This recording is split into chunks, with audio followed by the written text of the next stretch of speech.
What's up, everybody? I'm Derek Gamer. Welcome back to the channel today. My, my. Wow. Tempered Arkveld is absolutely crazy. I think this is the perfect send-off from Wild base game. I think this makes me super optimistic, terrified of master rank. I love the fact that we get only rarity 7 and 8 talisman after this hunt on the 10-star monsters. But my god, I'm gonna have some gameplay going behind me so you can kind of see all the craziness in this fight. I was up last night and I was like, no, I'm not going to sleep till we beat this dude. This fight was incredible. I think base game Arkveld, we got super used to him because we played him in a beta both times, so we learned his moveset. And when the full game came out, they gave us like one additional skill that was cool, the little swing slam. But now, oh my god, the combos it has, the follow-ups, the connection of his attacks, his aggressiveness, no cooldown, the dragon attack. This is what Monster Hunter is, and this is what the DLC is. A small taste of what the DLC is gonna look like, because this fight is 23 minutes, 20 minutes of action-packed focus. And the hardest thing is not even the fight. It's just you have to be on the whole time, and you can't get greedy because this is a stamina game. Yeah, once you get used to some of his moves, it's like he just keeps on coming and coming and coming and coming and coming. And as the fight goes on, you might start to like, okay, not as sharp throughout the whole duration. And that's where he gets you. He has a couple of attacks that are deadly combo that you have to watch out for. They're a little tricky. And we're still fine-tuning our playstyle against him. We're still figuring out how to avoid a lot of his attacks. I think I'm like 90% sure on how to like dodge most of his attack.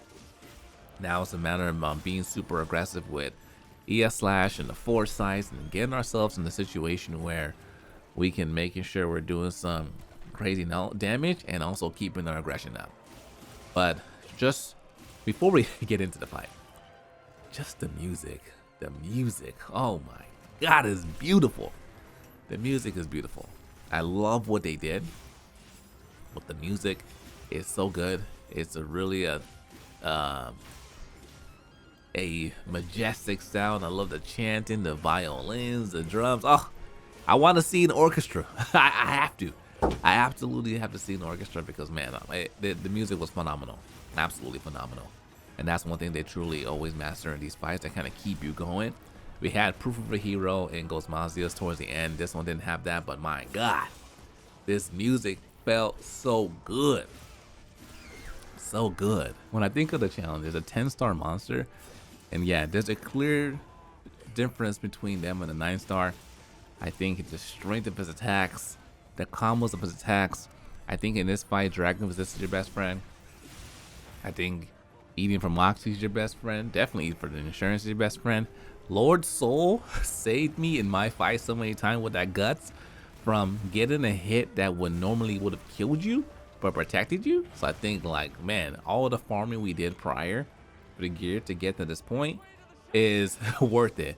And speaking of that, I feel like it's interesting because we got stronger with Ghost Mazios for sure, and we have more defense with guts with Lord Soul, but I don't feel like we got so strong to the point where even the 9-star monsters are like going that much faster, maybe like a minute or two, but the power in terms of what we got versus what some of the monsters are like insane.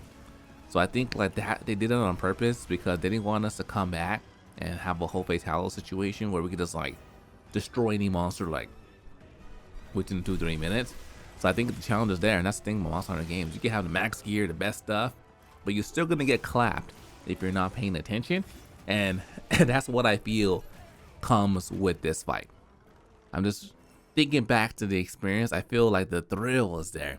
The thrill to the hunt is there. The action, the intensity. This is what I'm glad it came to, because this is what Monster is all about. I think a lot of people that played the base game, they didn't get the full experience because the base game was easy, like before all the updates came out. But now, people always say like, oh, base game versus world, base game versus this game versus Iceborne, this game versus base game. For sure, I think this base game is the best Monster Hunter base game in terms of monster variety. We've had the most diverse monsters in this game from all the other ones. Difficulty, combos, builds we can do. You can get like 100% affinity in the base game. Things that would only typically happen when you get the expansion. So I feel like I love the roster in this game because at this point they can go anywhere with what they choose to bring into the game. Performance. This is the first time I think this week that Monster Hunter is mostly positive on Steam reviews because the update they came out with in June, last month in January, was successful and a lot of people saw a lot of big improvement. But even today in the chat, one of the boys was like, I got a GTX 750, which is a 13-year-old machine, and he said this game runs like butter. They figured it out. On a 13-year-old machine, you can play the game and it feels like butter, which is a good thing. So I'm happy that the performance is behind us. Everyone can play the game, they have a good time. Everyone, if you haven't played, download the game again now because the game's good. So I know some people were like, it took them a year to figure it out. You know, it did. It did. And this is the first time they simultaneously released the PC version and a console version at the same time. With World, the PC version came out a year and a half. Rise a year afterwards, and now same time. So I think a lot of times they learned a lot from here to identify how to make the game even better. But now that all the performance challenges and all the noise is out the way, now they can truly focus on the expansion, the next game that they're gonna bring out, and that's where they said they're gonna talk about it this summer. So I'm foreseeing Summer Game Fest. They're gonna talk about it, announce it, and hopefully I'll be there. So hopefully get a chance to do a little something, a little demo action. But I'm excited because the monsters going up from this level. So Shio's insane, Gozmazio's insane, Sergio's Lagi. It's gonna be crazy from how they're gonna rise up from this point specifically in the next one. Preparation for the fight, for sure, like I said earlier. Dragon Resist, Divine Blessing, Guts, Eat Moxie. Also too, one thing I did notice is Stun Resist. I found myself getting stunned in this fight a lot more than typically we would in like any other fight. So I think that's the thing they're gonna start bringing back to the game because it was extremely prevalent in Iceborne. Towards the end, like a lot of the monsters will stun you a lot. So I think that's something we're gonna have to start putting into our sets as we like get better with the moveset. Then you'll start figuring it out. You don't need it as much. But I felt earlier fighting this monster, like yeah, I was finding myself stunned a lot, and that's where I would get my cards from.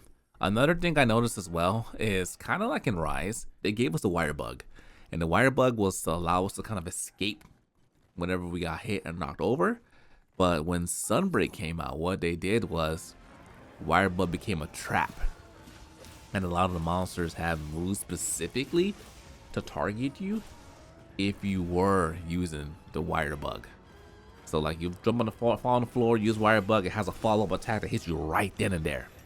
And I feel like that's exactly what they did with Arc-Tempered. Arkveld has a lot of moves that if you're using your Sacred to escape, like oh, it's gonna get you. It's gonna get you. So that's where you gotta sometimes play around, identify, hey, I'm just gonna stay on the floor and eat those iframes, or I might get up and time it well where I don't get hit, because Arkveld introduced a new mechanic in this game where even if you stay on the floor, it has some slams, the slam down or the jump forward down. That move will still hit you even if you're on the ground. So you're not safe on the ground anymore. So I think like there's gonna be a lot more monsters that take away this safety net we have from laying on the floor, and I think that will also increase the difficulty going forward. So I'm just super optimistic and super excited and terrified of all the things that they're gonna bring with the new game to just take it to the next level for us. So I said a lot of good things of what I think about the game. I'm trying to think about what are some cons to the fight. Cons to the fight, I feel like actually yes, I do have a con to the fight. The field of view.